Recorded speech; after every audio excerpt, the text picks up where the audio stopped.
Assalamualaikum warahmatullahi wabarakatuh. Halo kawan-kawan, apa kabar? Ketemu lagi bersama saya Ikhwan Nuraki.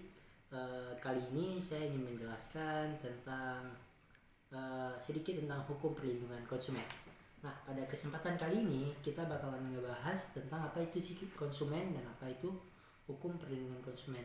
Nah, sebelum kita beranjak lebih jauh, kita perlu tahu dulu apa itu konsumen. Nah, konsumen adalah setiap orang yang memakai barang atau jasa yang tersedia dalam masyarakat, baik bagi kepentingan diri sendiri, keluarga maupun orang lain, ataupun makhluk hidup lain, dan tidak untuk diperdagangkan. Ingat, kuncinya itu tidak untuk diperdagangkan.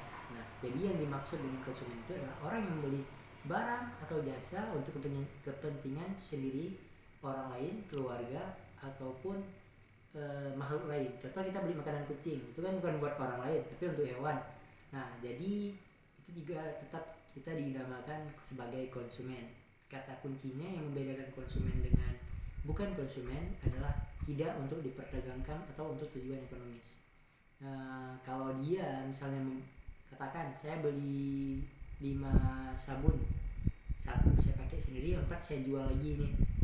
Jadi itu tidak bisa dikatakan saya sebagai konsumen juga, karena kan diperdagangkan. Itu bisa jadi sebagai distributor kecil.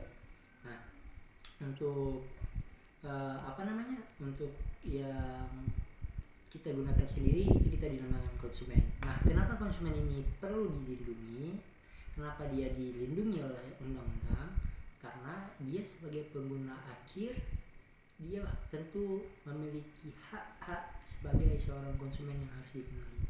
Di sini kita bakal lihat apa aja sih hak-hak konsumen, kawan-kawan.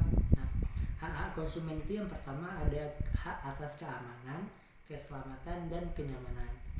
Nah, tentu dalam kita sebagai konsumen, harapannya ketika kita membeli suatu barang, makanan, kita berharap supaya makanan kita yang kita beli itu aman bagi kesehatan kita, keselamatan kita, dan kenyamanan kita.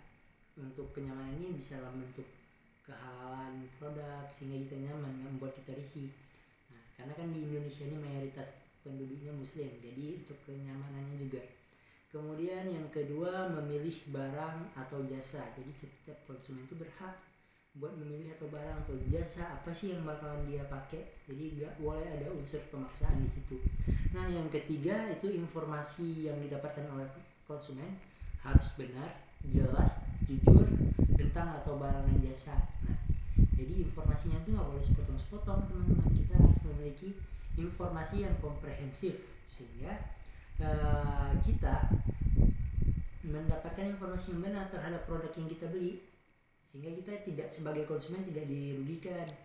Kemudian konsumen juga mempunyai hak buat didengar pendapatnya dan keluhannya, sehingga apapun itu, begitu kita mendapat kekurangan dalam produk kita bisa komplain. Nah, sebagai contoh gini, misalnya saya beli topeng nih, teman-teman. Nah, ketika saya beli topeng, di deskripsi produknya itu topengnya terbuat dari bahan kayu, tiba-tiba yang nyampe plastik.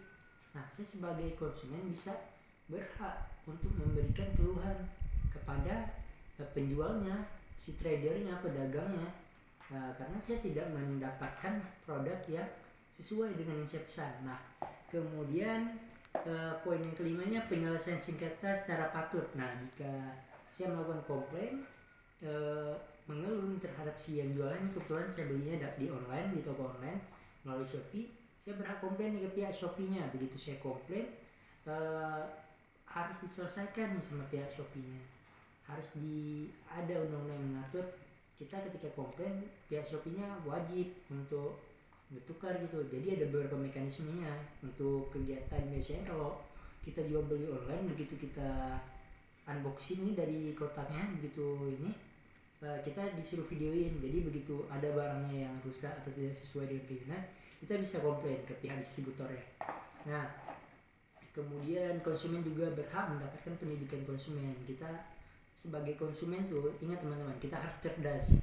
Jangan sampai kita ditipu, apalagi sekarang ini kan zaman 4.0, bahkan mau jadi 5.0, dimana harus informasi digitalisasi itu udah sangat luas. Kita buat beli barang tuh nggak mesti cuma di tempat-tempat sekitar kita aja, kita bisa beli barang yang di luar, bahkan di tempat yang jauh dari luar negeri kita bisa beli cuma menggunakan media smartphone. Gini, kita bisa pakai smartphone dengan platform sekarang ada yang Shopee, Tokopedia, Bukalapak, OLX dan banyak platform lainnya yang menyediakan transaksi online. Kita bisa nih. Nah, jadi sebagai konsumen kita perlu yang namanya pengetahuan hak-hak apa aja sih yang kita punya, sehingga kita bisa melindungi dan tidak dirugikan sebagai konsumen. Ingat, don't be bangai kata Pak Enjus. Ya, kita nggak boleh jadi bodoh, jadi kita harus jadi smart people. Nah, kemudian pendidikan konsumen terus diperlakukan secara benar, jujur dan tidak diskriminatif di sini teman-teman. Jadi kita sebagai konsumen tidak boleh diperlakukan diskriminatif, dalam artian dibeda-bedakan.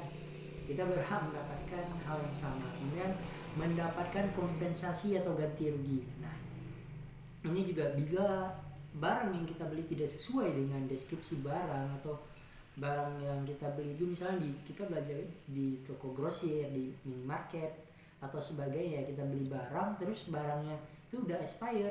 Ketika kita komplain ke pihak toko, kita sebagai konsumen berhak ya tokonya itu buat memberikan kompensasi ganti rugi atas kerugian yang kita terima. Nah, kembali lagi ke poin tadi, sebelum beli barang kita baiknya itu teliti dulu, cek dulu. Ceknya apa? Kalau misalnya dalam bentuk makanan, kapan kode produksi ya, kapan masa expire-nya, hal-hal tersebut walaupun nampaknya kecil itu sangat penting teman-teman. Contoh tentang hal-hal produk dan lainnya. Nah, hal-hal lainnya yang diatur dalam peraturan perundang-undangan lainnya juga bisa dilihat di undang-undang lah paling lengkap. Nah, kewajiban konsumen sebelum beli kita juga memiliki kewajiban nih. Yang pertama, membaca atau mengikuti petunjuk, informasi dan prosedur pemakaian, pemanfaatan atau barang dan jasa. Kita harus baca supaya detail. Nah, kemudian yang kedua, beretikat baik dalam transaksi. Ingat, jadi konsumen itu juga selain kita punya hak yang dilindungi oleh undang-undang, kita juga harus beretikat baik nih. Jangan sampai kawan-kawan habis pesan barang nggak mau bayar, begitu misalnya COD sekarang. Nah, jangan kayak gitu kawan-kawan, kita harus kooperatif lah.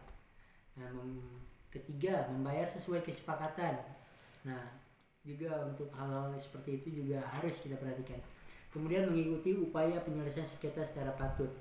Nah, maksud di sini begitu ada misalnya kejadian seperti misalnya kalau kalian beli barang di online shop ataupun apa, itu kalian harus begitu misalnya kalian komplain, ikutin, jangan ngerasa nih karena prosedurnya panjang kalian malas segala macam. Enggak, untuk mendapatkan hak kalian lagi kalian harus ikutin prosedurnya. Dengan pihak platformnya pasti ada ketentuannya sekarang. Selain itu kita juga bakalan bahas apa lagi ya, bagaimana menjadi konsumen yang cerdas menghadapi informasi yang serba asimetris.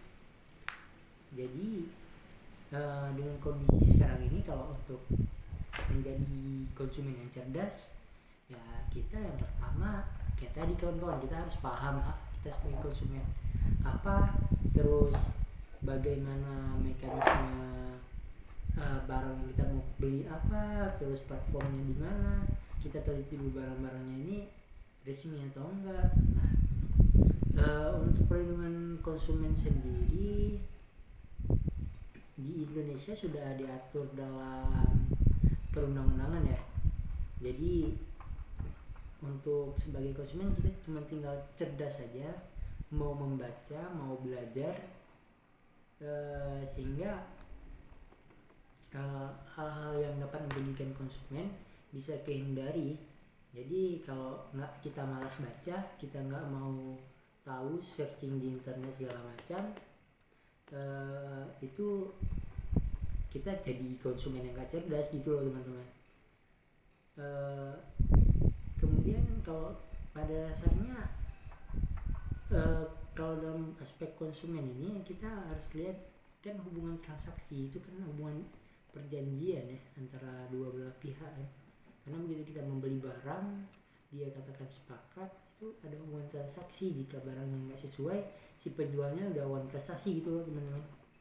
Nah, oke kawan-kawan, mungkin ini aja untuk kesempatan kali ini.